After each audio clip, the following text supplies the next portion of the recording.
bir podsho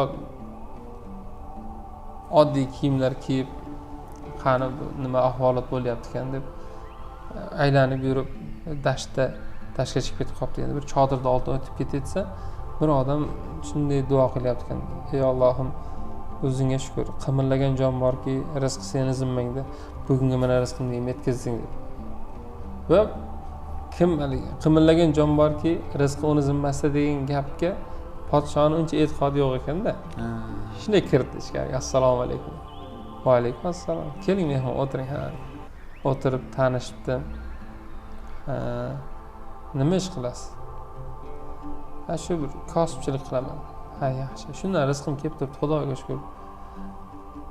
Keyin podsho aytdiki, agar mabodo deb podsho ertasiga bir qaror chiqarsa, kasbchilikka taqiq qo'yiladi, shug'ullanish mumkin emas desa, nima qilasiz? Xudo podsho rizqimizni yetkazadi. Xo'p dedi, endi yeb ichib duo qilib chiqib ketdi. Ana ertaga ko'raman holingni deb borib kechqurun qaror chiqardi. Ertalab jarchi chiqib hammaga jar qilyapti. Bugundan boshlab kasbchilik taqiqlanadi. Kim haligi shug'ullanadigan bo'lsa zindonga tashlanadi. Podsho mazaq o'tdi degan. Bugun kechga boraman, qanday yeydi ekan deb.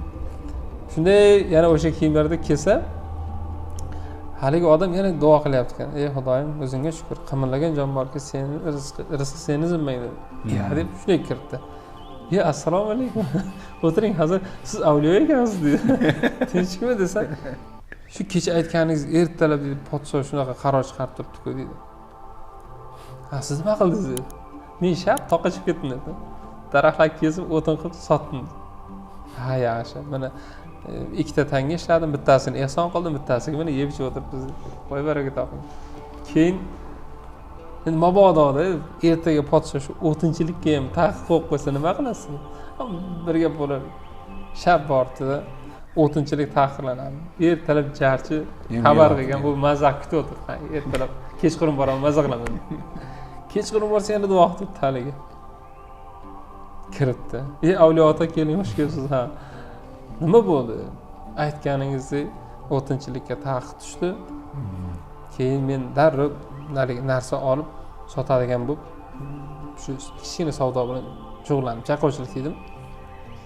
Keyin podsho o'ylabdi, qarasam, buni taqiqlasam buni, buni taqiqlasam buni.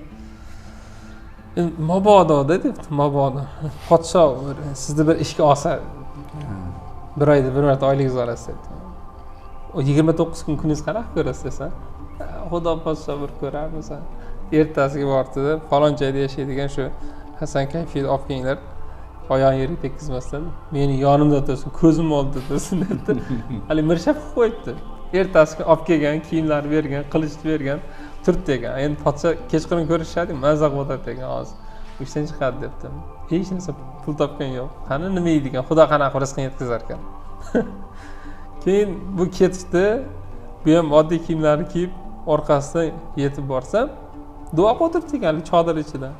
Ya deb kirdi. Kirsa, hazrat siz haqiqatda bir avliyo ekansiz. Podsho ertalab qaror chiqardi. Men nimam yoqqan? Borib nima? Mirshab qo'ydi. Keyinchi deb. Yonida turdi kechgacha. Keyinchi. Men shunchalik ne'mat qayerdan desa, chiqdim-da dedi. Hali menga hali soqchilik qilich beruvdi. Qilichni sotib oldim debdi. Sotib oldim, Xudo xohlasa shu bir oyga yetadigan pul bo'ldi shu. Men hozir g'amlab yeb turibman desam, ha ertaga podshoga u bugun hali hujum qilib qolsa, siz uni qanaqa himoya qilasiz? Nima qildingiz o'zingiz? O'rniga deydi, hali yog'ochdan qilich solib qo'ydim hali sopiga debdi-da.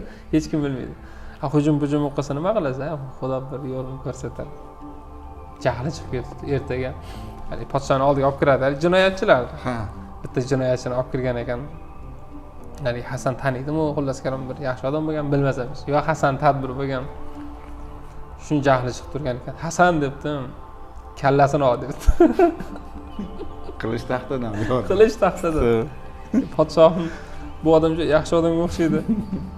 Men bir duo qilay. Ey Xudoyim, agar mana shu odam, bu endi sirni faqat ikkalasi biladi. Saroyda qancha odam bilmaydi.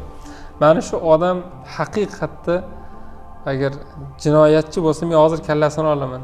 Agar u begunoh va hech qanaqa bir ayb ish qilmagan bo'lsa, sen meni qilichimda yog'ochdan qilib qo'y deb shuni chiqargan ekan. Yog'ochda.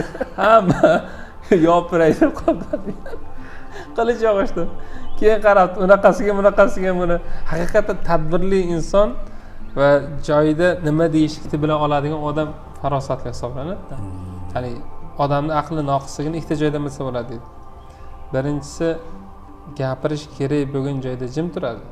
Ikkinchisi jim turish kerak bo'lgan joyda gapiradi. O'shaning uchun haqiqatda fahm farosat sohiblarini ko'rsangiz, nimani, qayerda, kimga qachon gapirish va u gapi qayergacha yetib borishini hisob-kitob gapiradigan odamlar.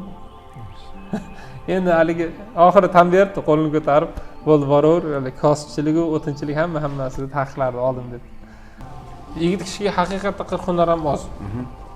Olim inson bitta sohada hamma narsani va hamma sohadan bittadan narsani bilish kerak deyshadi-da.